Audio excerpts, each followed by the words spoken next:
Hello everyone and welcome back to my channel. कैसे हैं आप सब? आई होप आप सब बहुत अच्छे होंगे।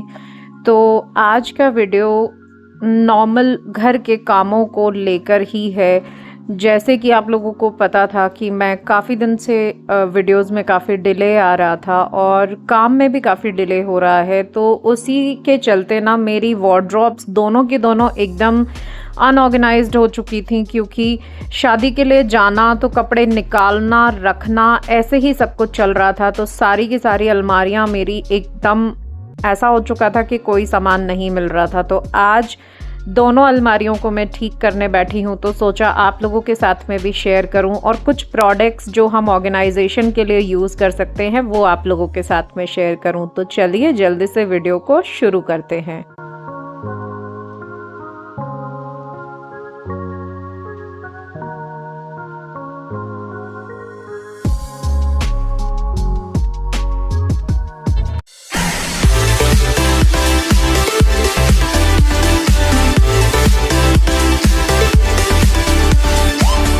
तो जैसा कि आप लोगों को पता है कि शादी थी घर में, तो जाने से पहले और वापस आने तक बहुत सारा काम था घर में, तो मैं ध्यान ही नहीं दे पाई इस पर और हालत कुछ ऐसी हो गई अलमारी की। तो सबसे पहले पूरा अलमीरा मैंने खाली की है, सारे के सारे कपड़े बाहर निकाल कर रखे हैं ताकि सॉर्ट आउट कर सकूं, क्योंकि इस बार ना प्रेस भी नहीं हुए हैं कपड़े, तो फोल्ड करके बिना प्रेस किए हुए कपड़े एज इट इज़ मैंने रख दिए थे। तो सबको बाहर निकालते हैं और फिर इनको अरेंज करना शुरू करते हैं। ये देखिए, कुछ जो मेरी साड़ी के पेटीकोट्स होते हैं ना, उनको मैं इस तरीके के ट्रांसपेरेंट बॉक्स में रखती हूँ। आप भी इस तरीके के बॉक्सेस यूज़ कर सकते हैं अपने बेड के अंदर जो भी सामान रखते हैं ना उसको रखने के लिए, या फिर अगर आपके पास जगह कम है और बाहर रखना है तो इस तरीके के बॉक्सेस बहुत ज़्यादा यूज़फुल होते हैं, क्योंकि एक तो सी थ्रू होते हैं, सब कुछ क्या रखा है हम बाहर से ही देख सकते हैं, ढूंढने की ज़रूरत नहीं पड़ती है। और एक तरीके के आइटम एक बॉक्स में रखने से हमेशा वो टाइम पर मिल भी जाते हैं, क्योंकि साड़ियाँ ज़्यादा होती हैं एक ही कलर की, पेटीकोट एक ही होता है, तो साड़ी के बीच में साड़ी के साथ हम उसको नहीं रख सकते हैं। इसीलिए सारे पेटीकोट मैंने इस तरीके से इस बॉक्स में लगा दिए हैं और पैक करके रख दूँगी। धूल मिट्टी से भी बचे रहते हैं और दिखते भी रहते हैं।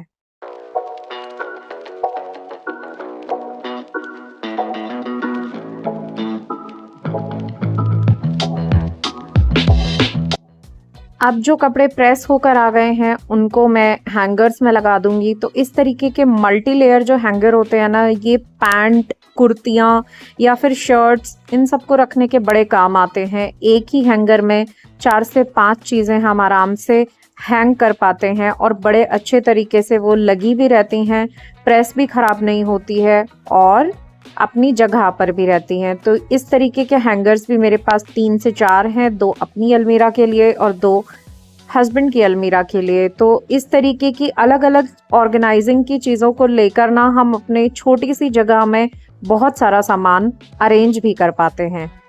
इसीलिए चीज़ों को खरीदने से पहले अपनी ज़रूरत का ध्यान रखना बहुत ज़रूरी होता है कि हमारे पास कितनी जगह है और हमारी जगह को प्रॉपरली यूटिलाइज़ करने के लिए कौन सा ऑर्गेनाइज़र या फिर कौन से हैंगर्स बेस्ट रहेंगे। तो हमेशा एक दूसरे को देखकर इसी तरीके से शॉपिंग करने की बजाय अपनी ज़रूरतों को देखकर हमें अपनी जगह को देखकर शॉपिंग करना चाहिए, जिससे कि हमें ना एक्स्ट्रा स्पेंड करने से भी बच जाते हैं और चीज़ें हमारे काम की आती हैं।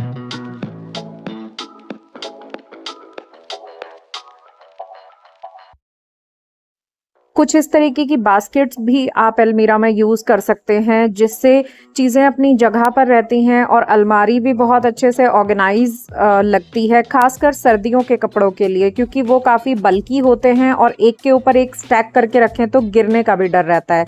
लेकिन इस तरीके की बास्केट्स में वो अच्छे से ऑर्गेनाइज रहते हैं और मेस भी क्रिएट नहीं होता है। तो आप चाहें तो इस तरीके की बास्केट्स का भी यूज़ कर सकते हैं, बहुत अच्छी लगती हैं। साथ ही में इस तरीके के पार्टीशन वाले जो ऑर्गेनाइज़र होते हैं ना, वो खासकर सॉक्स के लिए बहुत बढ़िया होते हैं, क्योंकि सॉक्स एक ऐसा जो है ना चीज़ होती है जो हमेशा गुम जाती है। अगर उनको जोड़ी बना के ना रखें तो एक कहीं और मिलेगा, दूसरा कहीं और। लेकिन इस तरीके के ऑर्गेनाइज़र्स में ना आप सॉक्स को बहुत अच्छे से ऑर्गेनाइज़ कर सकते हैं और चाहें तो इनको शू रैक में ही रख सकते हैं।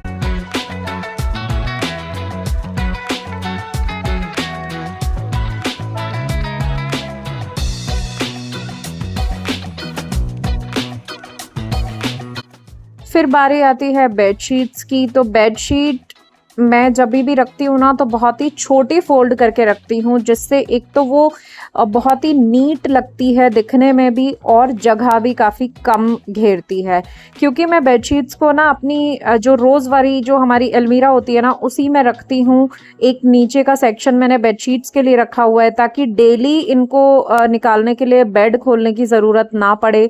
तो उसके लिए जो छोटी-छोटी तह बनाकर रखेंगे ना तो एक तो दिखने में भी बहुत अच्छी लगती है, साथ में आप पिलो कवर अंदर रख दीजिए और इनके लिए जगह भी काफ़ी कम चाहिए होती है।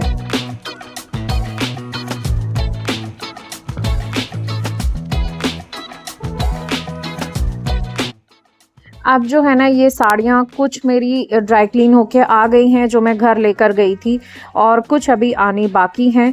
तो साड़ियों को भी है ना जो हैवी साड़ियाँ हैं उनको वापस उनके बॉक्सेस में मैं पैक कर दूँगी, और कुछ ये जो हल्की साड़ियाँ हैं जो कभी-कभी यहाँ पर भी मैं पहनती हूँ, कहीं आना जाना हो या फिर कोई पूजा पाठ होती है, व्रत होता है तो उस दिन मैं साड़ी पहनती हूँ, तो उनको हैंगर में लगा के ना नॉर्मल अलमीरा में मैं हैंग कर देती हूँ ताकि बॉक्स खोलने की ज़रूरत ना पड़े जब भी हमें ये साड़ियाँ चाहिए। तो देखिए जो हल्की साड़ियाँ हैं उनको मैं हैंगर में लगा रही हूँ और जो हैवी साड़ियाँ हैं वो वापस बॉक्सेस में पैक होने के लिए चली जाएंगी। तो इसी तरीके से सेग्रीगेट करना चीज़ों को बहुत ज़्यादा ज़रूरी होता है, जिसकी वजह से हम कम जगह में काफ़ी सारा सामान रख भी सकते हैं। और हर चीज़ के लिए ना हमें हमेशा बेड बॉक्स या फिर बॉक्सेस को खोलने की ज़रूरत नहीं पड़ती है। कुछ जो रोज़मर्रा की चीज़ें हैं उनको अपनी रोज़मर्रा वाली अलमारी में हैंग करके या फिर फ़ोल्ड करके रखने से वो काफ़ी ईज़ी हो जाता है उनको एक्सेस करना, और टाइम पर हमें वो चीज़ें मिल भी जाती हैं। वरना कई बार अगर ऐसा लगे ना कि साड़ी पहनने का मन है लेकिन बेड बॉक्स खोलना पड़ेगा या फिर बॉक्सेस में से निकालनी पड़ेगी, तो आलस की वजह से हम साड़ियाँ पहन भी नहीं पाते हैं। बाकी आजकल मेरा मन करता है साड़ियाँ पहनने का, तो इसीलिए मैंने उनको हैंग करके रख लिया है ताकि जब भी इच्छा हो तो ये अवेलेबल सामने ही दिखेंगी तो पहनी भी जाएंगी।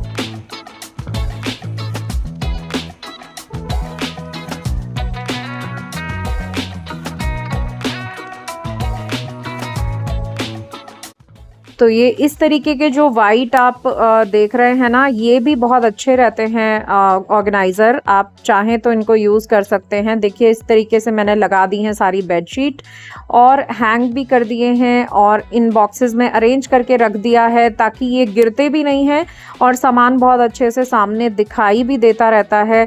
तो अलमारी तो मेरी हो गई है अच्छे से सेट, मेरी और अजय की दोनों की ही हो गई है, और एक मेरे पास अभी खाली भी है। इसमें मैं चाहूँ तो अभी जो प्रेस होकर कपड़े आएंगे वो रखे जाएंगे।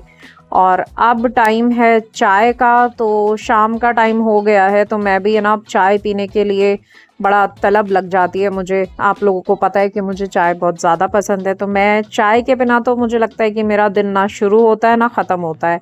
तो एवर रेडी हूँ मैं चाय पीने के लिए। तो अभी चाय ब्रेक है और अब जूजू भी मेरे पास ही है यहीं पर नीचे, तीनों ही इनफैक्ट यहीं पर हैं। तो जूजू को बांध के बिठाया हुआ है, वो दोनों यहाँ पर बैठे हुए हैं नीचे। इन दोनों की लड़ाई अभी तक भी ख़त्म नहीं हो पाई है। समझ ही नहीं आ पाता कि ये दोनों किस तरीके से एक दूसरे को एक्सेप्ट करेंगी ताकि सब एक साथ खुले रहे ना, तो बड़ा अच्छा लगता है। बट अब क्या होता है कि जूजू को ही बांध के बिठाना पड़ता है जब भी तीनों एक साथ होते हैं, क्योंकि अगर मैं जिनी को बांधूंगी जूजू को खुला रखूंगी तो जूजू तो डायरेक्टली जिनी के पास जाके उसको अटैक करती है। तो इसीलिए जूजू को अपने पास जब भी तीनों एक साथ होते हैं तो जूजू को मैं बांध के बिठाती हूँ अपने पास, ताकि उसको ये भी ना लगे कि मुझे बांध रखा है, मम्मी पास में रहती हैं तो उसको अच्छा भी लगता है। तो ये एक मेरे लिए ना बड़ा मसला हो गया है, बिल्कुल भी मुझे अच्छा नहीं लगता उसको बांध के बिठाना, बट मजबूरी है कि ये लोग लड़ते ही इतना है कि समझ ही नहीं आता कि किस तरीके से इस प्रॉब्लम को मैं सॉर्ट आउट करूं। काफ़ी कोशिश कर रहे हैं बट अभी तक कोई इम्प्रूवमेंट नहीं आ पाया है। तो देखो वो मेरे पास आते ही है ना, मुझे बात करना शुरू कर देती है कि मम्मी आ जाओ थोड़ा सा पास में। तो मैं अभी चाय पी रही हूँ इसलिए थोड़ा सा दूर बैठी हूँ, वरना ये हाथ मारती है और चाय 3-4 बार ऐसा हुआ है कि चाय गिर गई है। खैर, ये सारी चीज़ें चलती ही रहती हैं, ये लाइफ है, इसी तरीके से चलेगी और हमें इसी तरीके से चीज़ों को मैनेज भी करना है। तो चलिए दोस्तों, आई होप आप लोगों को आज का वीडियो पसंद आया होगा। पसंद आए तो लाइक ज़रूर कीजिएगा, और अगर आप फर्स्ट टाइम मेरे चैनल पर विज़िट कर रहे हैं तो चैनल को सब्सक्राइब ज़रूर कीजिएगा। मैं मिलती हूँ आपसे एक नए वीडियो में। टिल देन अपना खूब सारा ख्याल रखिए। Take care and bye bye.